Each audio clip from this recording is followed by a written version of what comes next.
A ver, voy a tratar de hacer la sesión un poco dentro del tiempo que me han pedido, porque el tema es bastante amplio, es bastante amplio y es interesante también, sobre todo en estas épocas. Nuevamente buenas noches a todos, agradecerles por la presencia y hoy me pidieron que toque el tema de ética en el arbitraje en contratación pública. Este tema de hoy creo que es uno de los más relevantes, ¿no? Dentro del arbitraje en sí, no solamente en contratación pública. ¿Por qué? ¿Qué pasa? Pues cuando hablamos de ética, estamos hablando de pues una disciplina filosófica, ¿verdad? Que va a estudiar lo que es bueno, lo que es malo, el bien, el mal, ¿ok? En función a qué, a la moral y a las conductas de las personas. Acá tengo algunos enunciados, por ejemplo, dice, si bien las normas de ética profesional entendidas como los principios de orden moral que deben guiar la actuación de todo profesional deben estar presentes en el ejercicio de cualquier profesión, ellas cobran especial relevancia tratándose del desempeño de los árbitros. Toda vez que, ¿por qué cobran en los árbitros especial relevancia? Porque nosotros los árbitros vamos a otorgarle, o muchas veces de quitarle, no quitarle, sino decir no corresponde, ¿verdad?, a las partes que están dentro de un litigio. Es decir, vamos a evaluar las pretensiones para qué, para justamente administrar la justicia y darle a quien lo que le corresponde. Esa es la función primordial de nosotros los árbitros. Entonces, si bien es cierto la ética, ¿no?, a nivel de todos los profesionales es un requisito indispensable, en el arbitraje yo creo que pues es mucho más importante, ¿no? Todo árbitro debemos de partir que debe tener dos tipos de calificaciones. Primero, las calificaciones profesionales o de conocimiento, ¿verdad? Y segundo, las calificaciones éticas. ¿Por qué? Porque no nos serviría un profesional, un árbitro en este caso, que tenga mucho conocimiento del tema, pero que no sea, por ejemplo, un árbitro imparcial, un árbitro independiente.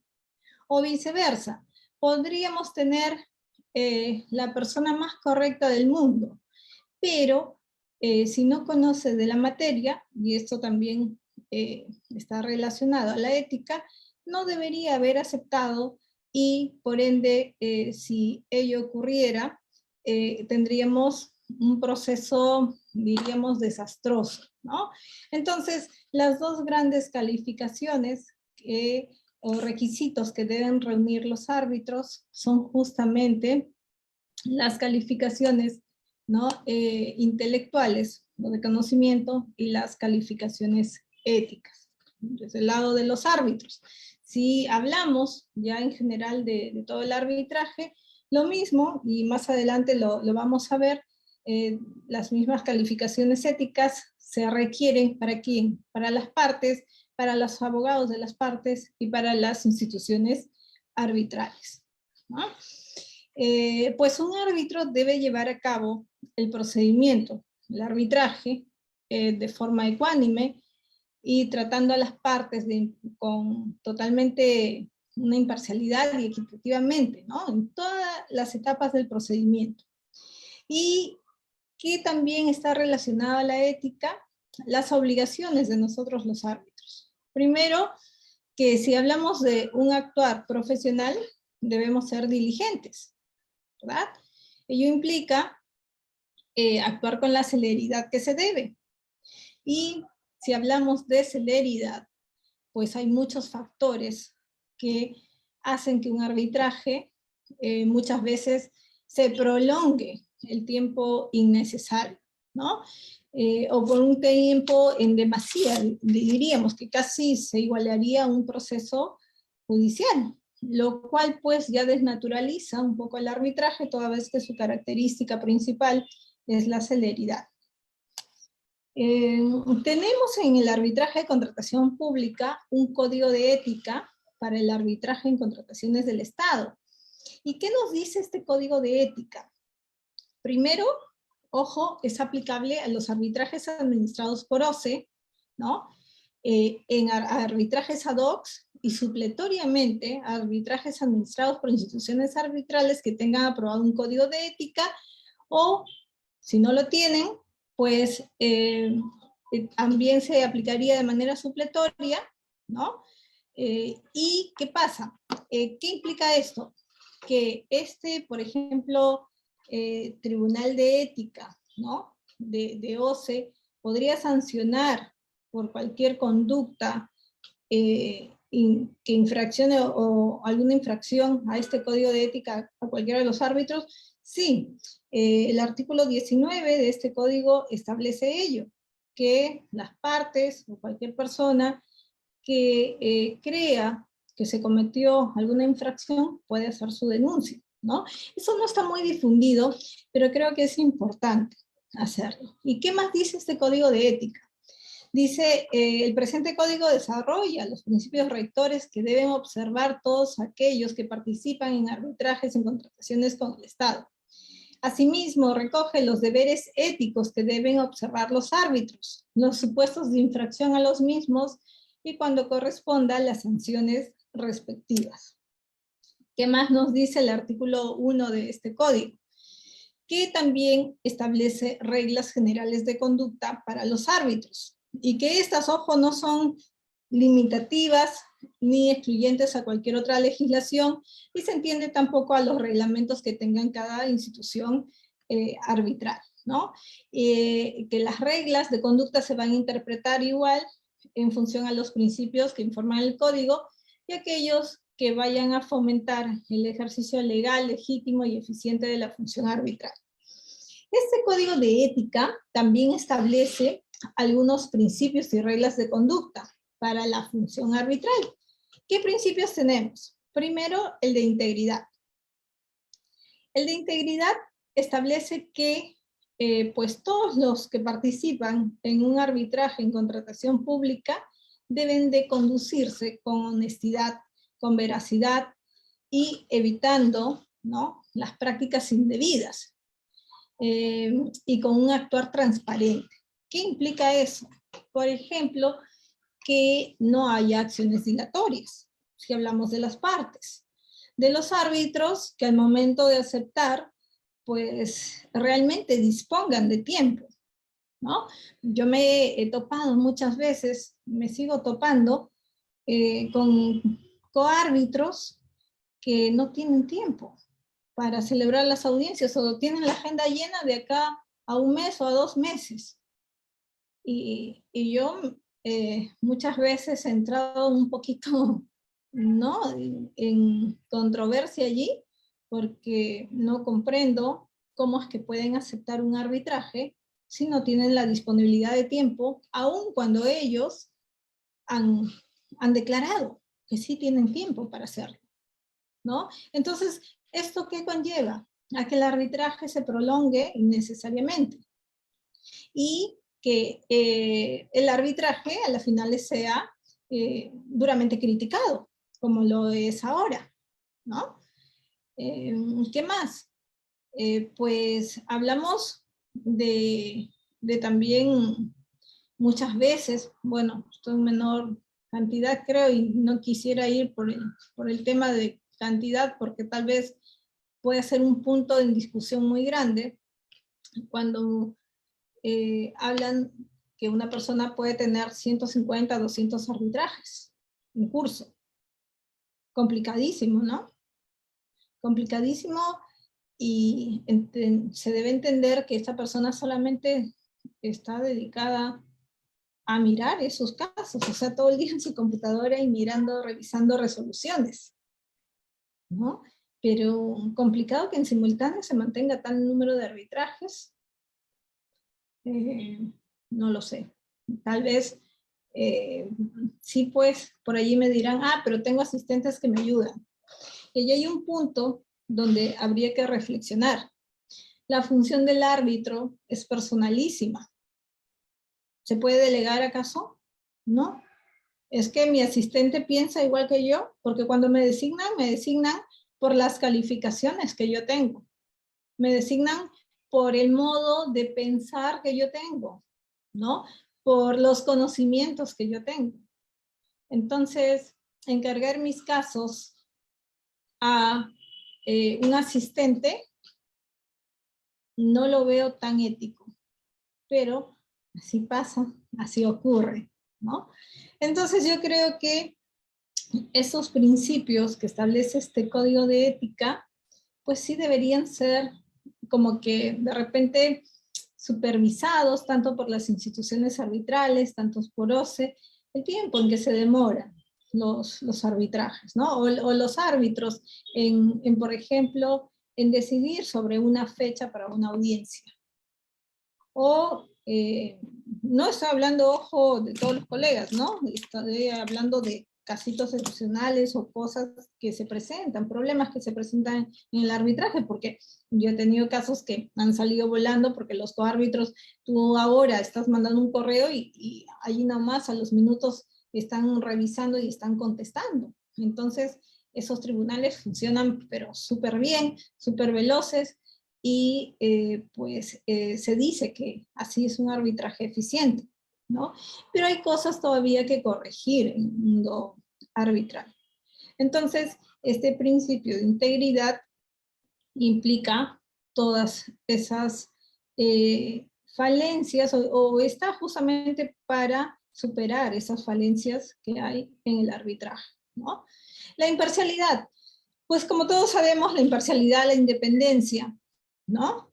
Que es una de los requisitos que debemos de cumplir los árbitros. ¿Por qué? Porque nosotros debemos de mantenernos en una línea recta, ¿verdad? Y evitar cualquier tipo de situación, ¿verdad? O cualquier tipo de conflicto de interés, ¿no? De que haga ver de repente o que haga tener a las partes una percepción de inclinación hacia una de ellas. Que eso pues no se debería hacer, ¿no? Pero muchas veces las partes pueden percibir, y eso también es un concepto muy relativo y a veces equivocado, ¿no? Y eso hay mucho tema de discusión allí. ¿Por qué? Porque las partes a veces, cuando tú tienes una decisión que no les es favorable, dicen, ay, no, el árbitro está pues inclinado hacia el otro. No, no es así. Las partes también tienen que saber asumir con responsabilidad, ¿no? Cuando les corresponde, pues nosotros los árbitros les otorgaremos, ¿no? Les daremos la razón, cuando no, no. Pero la imparcialidad, la independencia, allí también hay algunas cositas, y a veces que ya por experiencia les cuento, ¿no? Cuando dicen, es un arbitraje con el Estado, y hay muchos o unos cuantos colegas que dicen, no, yo no puedo fallar en contra del Estado. Entonces eso a veces es asombroso, diría yo, ¿no? Asombroso. ¿Y por qué? Porque claro, me van a denunciar, o sea, un árbitro, sea privado, un arbitraje privado, un arbitraje con el Estado, debe fallar como corresponde. No porque es el Estado, eh, yo voy a laudar en contra cuando se le debe otorgar un derecho, o a laudar a favor cuando no se le debe otorgar el derecho. O sea, uno tiene que permanecer, como dice el principio, independiente e imparcial, ¿no? Y si no, ¿para qué entonces estás en el arbitraje con el Estado? Si no, quédate pues en el arbitraje privado. Pero, porque las partes, los justiciables, van justamente a, invocar o invocando justicia. Entonces, no se le puede perjudicar ni al Estado ni al privado, simplemente es mantener, ¿no?, la conducta conforme corresponde, de manera imparcial, de manera independiente, y darle a quien lo que le corresponda, sin miedo alguno. Porque si no, entonces, ¿cuál es el sentido de que seas árbitro? ¿Y dónde está tu independencia? La independencia y la autonomía que nos da la Constitución como jurisdicción. Entonces allí habría que reflexionar, ¿no? Habría que reflexionar. Y bueno, pues si yo tengo miedo, entonces no acepto un arbitraje con el Estado. Esa sería una conducta ética. Si yo tengo miedo y sé que después, de repente, si tengo que fallar en contra del Estado, y con eso no soy pro contratista, por si acaso, ni soy pro Estado, ¿ya? Pues no acepto. Y me voy porque no quiero problemas, o simplemente no digo nada, pasó el tiempo de aceptación y listo, ¿verdad? Es así. Uno debe estar donde se siente cómodo. Eso también es un tema relacionado a la ética y debe aceptar el encargo que sabe que va a cumplir, porque si no, no sirve, no sirve. Y el arbitraje de esta manera se va denigrando, porque si le quitas el derecho al Estado, ¿qué dirá? Pucha, ¿no? El arbitraje no funciona. Si fue al privado, igual. O sea, acuérdense que las empresas privadas generan, ¿no? La circulación, el tema económico, la economía del país, el Estado igual. Son agentes económicos del país.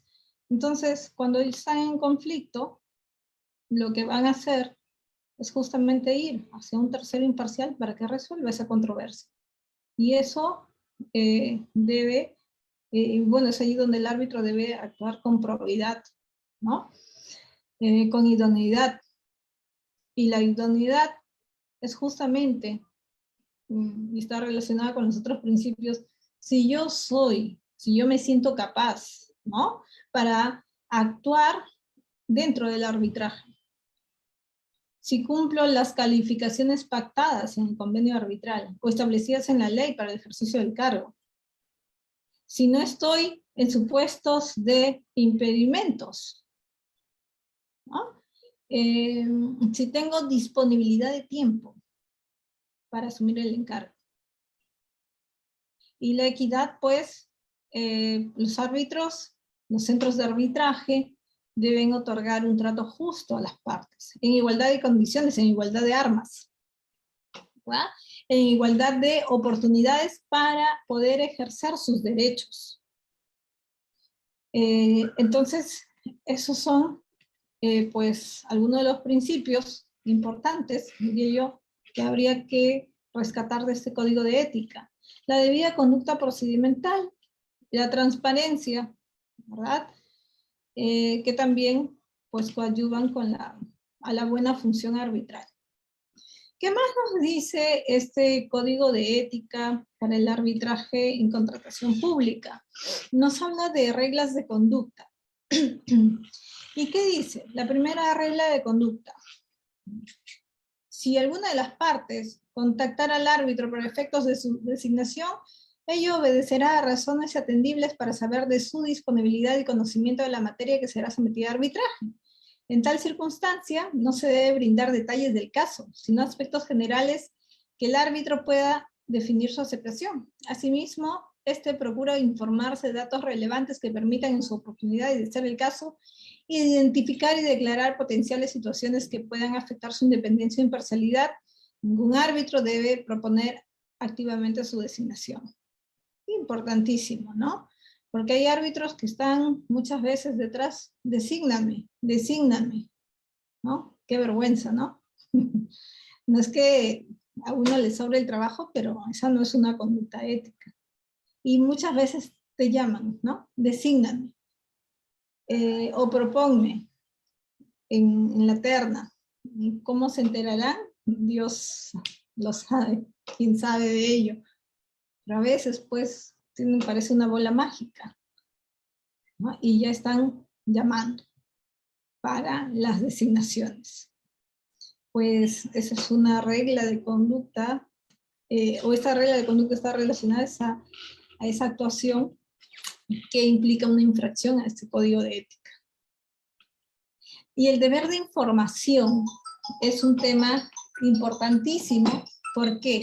Porque no es solamente que yo, en el deber de información, no es que, pues, yo miro ahora y sí, pues, ¿no? Lo que hoy encontré, eso lo voy a declarar, no. Yo debo buscar como árbitro o debo informarme, ¿no? Sobre quiénes son las partes, con quién voy a llevar el caso. Es importante para que luego no haya problemas durante el arbitraje y no haya cuestionamientos, ¿verdad? ¿Qué más? El árbitro debe rechazar su designación si tuviera dudas justificadas acerca de su imparcialidad e independencia. Es como la pregunta, ¿declaro o no declaro? Pues si tienes dudas, declara. ¿Acepto o no acepto? Si tienes dudas, creo que no debes aceptar, ¿no? Porque por algo es la duda. La conciencia debe estar hablando, diciéndote, estás en dudas, por algo es mejor no aceptar. Te evitas problemas, ¿no? Te evitas problemas. Y le evitas problemas a las partes y a los que intervengan en el arbitraje. Dice, al dar a conocer su aceptación a las partes, a sus coárbitros y o a la institución arbitral, el árbitro debe declarar los hechos o circunstancias que pueden originar dudas justificadas respecto a su imparcialidad e independencia. Lo que hace ratito les había dicho, entre declarar o no declarar es mejor declarar, ¿no? Y durante el ejercicio de sus funciones, pues los árbitros debemos actuar con imparcialidad e independencia. Y allí viene el tema, por ejemplo, muchas veces me han preguntado en la clase, me decían, doctora, ¿y qué pasa si a un árbitro lo recusan? Y la recusación es infundada. ¿Puede seguir manteniendo la imparcialidad? Si no, pues si vas a seguir en el arbitraje tienes que abstraerte de todo ello, ¿verdad? Olvidarte de ello y seguir conforme si no hubiese pasado nada. Eso sería la conducta ética a seguir, o la conducta que debería ser. Pero, ojo, igual hay que tener cuidado, ¿no? Porque muchas veces en estas recusaciones malintencionadas también, ¿verdad? Pues, ¿qué hace? Que como el árbitro es un ser humano, ¿no? Puede hacer que tenga ya por ahí una molestia respecto de la parte que lo recusó, por ejemplo, ¿no? Entonces, hay que tener mucho tino, por ejemplo, también el tema de recusaciones, ¿no?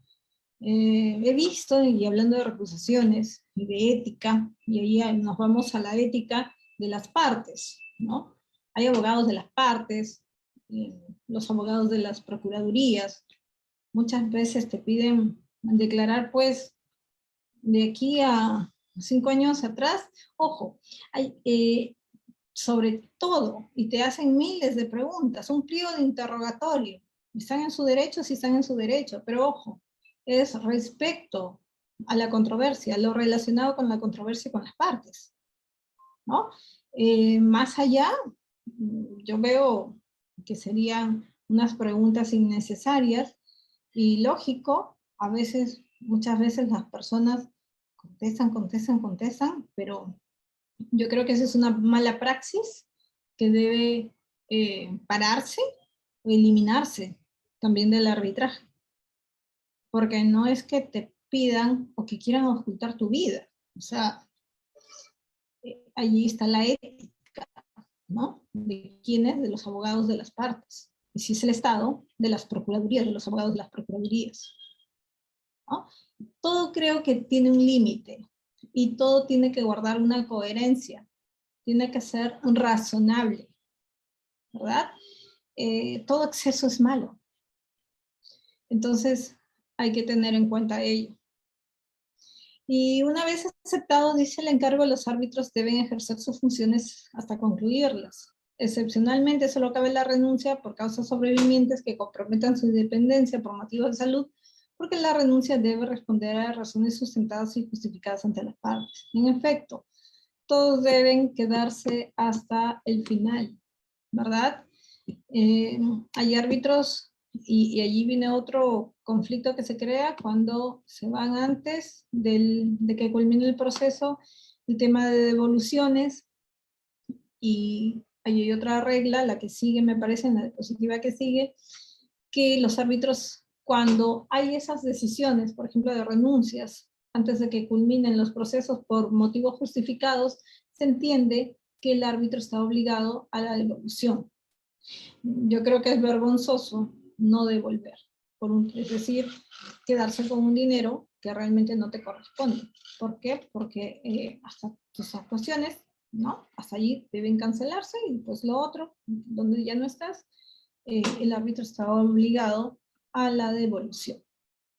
Y acá está una de las reglas importantes que resaltar de este código de ética. La otra regla es que los árbitros deben procurar razonablemente impedir pues, las acciones dilatorias de mala fe o de similar índole de las partes o de cualquier otra persona que participe directa o indirectamente en el arbitraje, destinadas a retardar o dificultar su normal desarrollo. Del mismo modo, dice, los árbitros deben conducir el arbitraje con celeridad, actuando bajo los parámetros del principio con debida conducta procedimental. Yo he escuchado en estos años de experiencia como secretaria hablar a alguna de las partes muchas veces de decir, bueno, en caso del Estado, ¿no? Estamos en arbitraje con el Estado. Yo quiero, dice, dilatar el caso hasta que llegue la otra gestión, que no salga el laudo en mi gestión. ¿Por qué? Por la responsabilidad. Entonces, eso no es una conducta ética de las partes, ¿no? Eso no es una conducta ética porque estas acciones dilatorias ya serían pues de mala fe. Y es allí donde los árbitros tenemos el deber de actuar y de impedir que las partes ejecuten, ¿no? O caer en estas acciones dilatorias. Porque aparte acuérdense que el arbitraje está caracterizado por la celeridad. Ahora, si nos vamos a algunas buenas prácticas, ¿no? ¿Qué buenas prácticas nos exige un arbitraje en contratación pública? Puesto esa pregunta, iríamos primero por las instituciones arbitrales, y diría yo, no solamente para el arbitraje en contratación pública, sino también para los arbitrajes privados, pues las instituciones deben ser autónomos, independientes, ¿no? Y cuando hablamos de instituciones autónomas, independientes, estamos hablando de instituciones que traten a las partes de igual manera. Bueno, yo tengo muchos casos que contar, ¿no? Pero lastimosamente nos faltaría el tiempo. ¿Qué pasa con algunas instituciones, tal vez, no sé, por desconocimiento, ¿no? Alguna vez, sí, pues por ahí yo era abogada, asesora, había planteado una recusación contra el árbitro, ¿verdad? De la otra parte. ¿Por qué? Porque estaba una foto con el abogado de la otra parte, con el abogado que lo designó. Y voy para el centro y me dicen, ay, lo siento, Carolina. ¿Por qué? Porque se demoraban uno en resolver la recusación. Y yo digo, ¿por qué demora tanto? Y me dijeron, ay, lo siento, Carolina, pero yo no me puedo pelear, ¿no? Con el abogado tal y con la institución o con el señor tal. Y yo me quedé, casi me caigo para atrás, ¿no? Y finalmente, claro, es un problema grande. Porque, por ejemplo, si estamos en contratación pública, ¿qué pasa? ¿Qué podrías hacer? ¿Sacar el arbitraje de esa institución cuando la otra parte no va a aceptar? No. Dejar de pagar. ¿Y qué pasa si con el tema de caducidad, no? Entonces, complicadas las situaciones. Y por eso se necesita también de instituciones arbitrales probas, independientes, ¿no? ¿Qué pasa cuando, por ejemplo, se le da privilegio a una de las partes en el tema de los pagos? Y así ha pasado. Cuando es el Estado, por ser el Estado, y que hay mucha burocracia en el Estado, esa es la excusa, ¿verdad? Pues se le tiene que dar el tiempo que el Estado busque o quiera para pagar. ¿Cuál es mentira? Yo también he asesorado a algunos gobiernos subnacionales, Cuando tú tienes un arbitraje tienes que provisionar y tienes que, si te dan 10 días, tú tienes que estar detrás de ese pago, ¿no? Sí, pues podrás pedir un plazo de repente ampliatorio, pero razonable. Por eso es importante la razonabilidad, ¿no? ¿Y qué pasa si es el privado? El privado, pues no, porque sea el privado no te doy más plazo. Entonces allí que se estaría vulnerando la igualdad de armas, ¿no? El principio de equidad. Y es por eso es importante que también las instituciones arbitrales guarden ciertos criterios, ¿no? Que impliquen un trato igualitario de las partes, ¿verdad? Y a propósito de instituciones arbitrales, pues hay muchas instituciones arbitrales, ¿no? En el país. ¿Quiénes se manejan bien, mal? Hay un punto importante, diría yo, para empezar a fiscalizar, ¿no?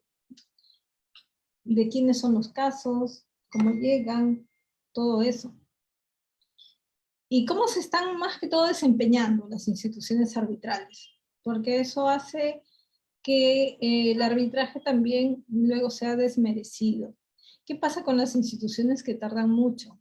Ese es otro problema, ¿verdad? El tiempo. Tengo 200 casos, no tengo los secretarios que debería, ¿no?, emplear para la administración de esos 200 arbitrajes. ¿Qué pasa allí? Pues van a demorar demasiado esos casos, ¿no? Entonces hay que tener cuidado con todo ello. Hay que mejorar. Yo creo que aquí el punto es mejorar, ¿no? No es estar de repente señalando, no es el ánimo, sino mirar cuáles son los problemas para la mejora. Eso es lo que se debe buscar, mejorar siempre. Los reglamentos, pues los reglamentos deben ser adecuados, claros, deben estar públicos en las páginas web, ¿no? Los órganos de gobierno de las instituciones, lógico, deben estar integrados por personas, por expertos en arbitraje, en contratación pública, es decir, que reúnan todos estos requisitos. ¿Por qué? Y también con solvencia moral, porque muchas veces hay gente o personas en los órganos de gobierno que no saben nada de arbitraje, que no saben absolutamente nada del tema. Entonces, ¿cómo van a resolver las recusaciones? ¿Cómo van a resolver las oposiciones? Complicadísimo, complicadísimo, ¿no? Las instituciones también deberían tener un código de ética, pues la logística adecuada, que eso implica un buen actuar, ¿no? Respecto de brindar el servicio, y allí ya viene un poco los estándares de calidad, ¿no?, de cada institución arbitral, y la infraestructura adecuada. Infraestructura adecuada, cuando hablamos de infraestructura, estamos hablando tanto del tema físico como del tema virtual, ¿no? La seguridad, que es importante también, la lista de árbitros adecuada y diversa. Ojo, ese es el primer filtro, diría yo, ¿no? Y es lo primero que uno debe mirar en una institución arbitral. El consejo, la lista de árbitros y los reglamentos. ¿Por qué? Porque yo me doy cuenta, ¿no?, quiénes son los árbitros, ¿verdad? Desde allí ya me puedo formar un concepto, ¿sí? Entonces, se supone que los árbitros son expertos en la materia, tanto en arbitraje como en las materias de fondo. Hace un mes escuchaba a un profesor y le habían preguntado qué se necesita para ser árbitro. ¿Y qué decía? Pues conocer de arbitraje sí, pero conocer también de todas las materias de fondo, si no, ¿cómo vas a resolver? Contratación pública, derecho civil, ¿verdad? Administrativo, todo ello debe conocer un árbitro. Entonces, esta lista de árbitros debe ser adecuadamente filtrada, seleccionada, ¿no? Con personas que tengan el conocimiento, la experiencia y ética. ¿Qué más debe tener una institución arbitral? Pues procedimientos fáciles, ¿verdad? La buena atención al cliente, y cuando hablamos de atención al cliente, estamos hablando de los secretarios, ¿no? Hay buenísimos, secretarios buenísimos, excelentes, como hay otros secretarios, y hay un problema, y ese también es un problema ético, o relacionado a la ética. El secretario que interpreta la decisión del tribunal, o el secretario que le traduce lo que el tribunal quiso decir a las partes, ¿no? O el secretario que pensó que era así, y eso le dijo a las partes y hace un mea culpa. O sea, complicado, ¿no? Complicado. ¿Qué más? La Secretaría General y la Secretaría Arbitral. Ese es el punto. Conocimientos de arbitraje y ética profesional. La ética no solamente debe aplicarse a los árbitros, al secretario general, también a los secretarios arbitrales, a las partes, a todos los que intervienen en un arbitraje, ¿no? Ellos deben ser imparciales e independientes, de igual manera. Deben de tener buen trato, porque acuérdense que el secretario es la cara del centro. Debe ser honesto, responsable, comprometido con el trabajo, debe ser empático, ¿no? Capacidad de trabajar bajo presión, saber decir no. ¿Cuándo? Cuando las partes pues vienen y muchas veces quieren hacer pecar al secretario. Entonces el secretario, muy, creo, delicadamente, debe saber decir no con una sonrisa, ¿no? Eso es, no me enojo, pero le digo, señor, no se puede. Sí, pues no está en mis manos, no se puede. El secretario también pues tiene por ende que ser imaginativo, creativo, comunicativo, ¿no? Con capacidad para salir de a veces, de esas situaciones conflictivas, embarazosas. Ahora, desde el punto de vista de los árbitros, ya hemos visto la imparcialidad, la independencia, y esto está relacionada a que ellos tengan, o nosotros tengamos una distancia objetiva frente a las partes, a las disputas y a otras personas implicadas en el arbitraje. El deber de abstención que debemos de tener cuando pues dudamos, ¿no? De poseer las calificaciones, de tener el tiempo, o cuando dudamos si estamos o no ante un conflicto de interés. El deber de revelación, el deber de investigación, que lo dije hace un momento, la prohibición de comunicaciones ex parte, ¿verdad? Toda comunicación con las partes debe ser en audiencia, ¿verdad? En presencia de ambas. La confidencialidad de la información que hay, muchas veces en los procesos hay información relevante. Entonces, eso es otra de los deberes de los árbitros. Los deberes de los abogados. Pues los abogados, patrocinadores, se entiende que también deben actuar en base a estos principios que establece el Código de Ética, con integridad, con honestidad, defendiendo los intereses de sus mandantes, cumplir las normas deontológicas, y el abogado, ojo, no debe de tratar ni establecer siquiera comunicación oral o escrita secreta con un árbitro. ¿Para qué? Para intercambiar información que guarde relación con el procedimiento arbitral. El deber de probidad, que es justamente abstenerse de realizar sabiendas afirmaciones de hechos falsos, o tanto en los documentos escritos como en las intervenciones orales, y esto está relacionado con la veracidad de la prueba. El abogado deberá de abstenerse, dice, de colaborar o participar directa o indirectamente en la creación de pruebas falsas, ¿verdad? Entonces, estos deberes son importantes, y no solamente para el caso de los abogados, sino también para el caso, por ejemplo, de las partes en general. Si queremos ver a nivel de intervinientes en el proceso, por ejemplo, los peritajes, ¿no? El deber de los peritos. ¿Qué pasa? Que muchas veces nosotros, los árbitros, que mayormente somos abogados, necesitamos de un experto, un ingeniero, que nos explique muchas cosas que no podríamos entender. Entonces, ¿qué pasa? Los peritajes tienen una importancia, creo, muy relevante, ¿no? ¿Por qué? Porque ellos nos van a llevar también, si hablamos ya de medio probatorio, a la verdad, a lo que ocurrió, por ejemplo, a lo que se ejecutó en la obra. ¿Y qué pasa si el perito no se desempeña con probidad, no se desempeña con imparcialidad, con independencia? Pues la información que va a llegar a nosotros al tribunal no va a ser una información certera al 100%, ¿verdad? O puede ser una información manipulada. Entonces, estos deberes, ¿no? Y estas cuestiones éticas también alcanzan a los peritos, ¿verdad? Y alcanza a todos, pues, los que integren, ¿no? O estén dentro de un arbitraje. ¿Quiénes más están relacionados? Bueno, las procuradurías, en el caso de la defensa del Estado.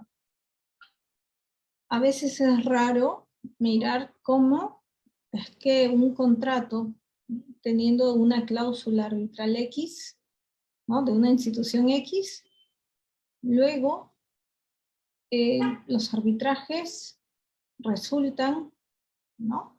En otra institución totalmente distinta a las 2 o 3 que había en el contrato, ¿no? ¿Qué más? Y muchas veces también el Estado debe ser, por el número de casos que tiene, necesita, por ejemplo, más tiempo para recopilar los medios probatorios de las áreas correspondientes, ¿no? ¿Y qué pasa? Cuando es así, pues perfecto, el tribunal le otorgará el tiempo razonable necesario, pero en otras oportunidades solamente son acciones dilatorias también, porque finalmente no presentan más pruebas, ¿no? Entonces, estas cuestiones éticas también alcanzan, ¿no? No solamente al abogado defensor del contratista, sino también al abogado defensor del Estado, que en este caso son los procuradores. Yo he visto excelente defensa de los procuradores, como también he visto defensas muy deficientes. Entonces hay que prepararse, ¿no? A los abogados defensores, cuando hablamos eh, de defender a sus mandantes, a sus clientes, pues esa es una obligación, diría yo, prepararse para el caso, ¿no? Leer el caso, empaparse del caso, saber el caso. Si no, pues ¿cómo voy a defender? ¿Cómo voy a argumentar? Complicado, complicado. Pues esas son algunas reflexiones. Y allí hay una frasecita, dice: un secretario arbitral debe tener la medida exacta de los niveles de calificación y experiencia, ¿verdad? ¿Por qué? Y eso también está pues relacionado con la ética, porque muchas veces, ojo, la secretaría sabe, ¿no?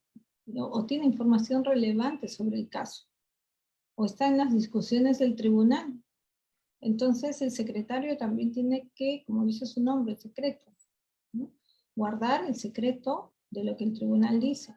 Si no, pues el proceso luego se pone un poco turbio, diría yo, complicado, ¿no? Y dice: un arbitraje vale lo que valen los árbitros. En efecto, si tú tienes un buen tribunal, si sabes escoger, yo creo que tu arbitraje va a ser de lo más eficiente. ¿Por qué? Porque puedes tener, creo yo, los reglamentos, las reglas más claras, no sé, las mejores reglas. Pero si no tienes árbitros idóneos, tu arbitraje va a ser un desastre. En cambio, si tienes un buen tribunal, ¿qué pasa? Tú vas a poder tener las peores reglas, pero tu arbitraje va a seguir siendo eficiente, porque el tribunal se va a encargar de ello, de repente regular lo que no está establecido, lo que no está plasmado y darle la celeridad que corresponde al proceso. Entonces, pues, a manera de conclusión, hay que tener cuidado. Si yo soy abogado de las partes, yo soy una de las partes, ¿a quién elijo?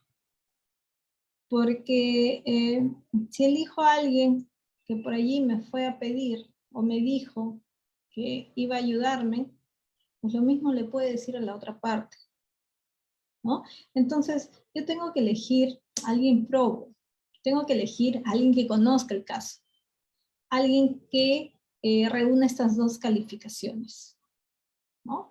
El tema de conocimiento y el tema ético. Si yo soy árbitro, debo hacer un mea culpa, debo asumir con responsabilidad en mayúsculas, ¿verdad? El encargo. ¿Por qué? Porque no debo de perder de vista que lo que buscan los justiciables que llegan es justamente eso, un proceso limpio, transparente, es decir, justicia, ¿no? Y eso es lo que le va a, creo yo, a mejorar la cara del arbitraje, que ya tan decaída, o la imagen del arbitraje que tan decaída está últimamente. Esas serían un poco las reflexiones, Karen, sobre el tema de hoy. Muchas gracias, doctora, por compartirnos un poco de su experiencia, las reflexiones y muchos aportes, ¿no? Que es de interés no solamente para quienes están participando hoy y están escuchando, que seguramente son practicantes del arbitraje, sino también principalmente que llegue a oídos de los árbitros y de los secretarios arbitrales, ¿no? Quienes desempeñamos una función que tiene mucho que ver, que como ha señalado, es en parte como quien conduce el proceso también, porque apoya y es la mano derecha pues de los árbitros, ¿no? Y lo importante que es tener un buen tribunal y tener árbitros capacitados, como mencionas, que tengan mucho tiempo, porque tienen muchos arbitrajes que no se abastecen y cada arbitraje también necesita que se le preste la debida importancia y que se conozca el expediente, ¿no? Bueno, ahora tenemos algunas preguntas del público, te las voy a trasladar. En principio, en los casos de corrupción, ¿cuál es el procedimiento que debe seguirse contra los árbitros? Bueno, en los casos de corrupción, yo creo que va ya el tema penal, ¿no? Y eso ya es otra cosa distinta al tema ético. Y, ojo, sin perjuicio de las denuncias que puede haber en lo que establece el Código de Ética. Pero ya en el caso de corrupción, pues debe ir a la fiscalía, con la denuncia correspondiente. Perfecto, gracias. Ahora tenemos una segunda pregunta, también es la final. ¿Hay alguna sanción contra algún árbitro que se haya dado por el Consejo de Ética?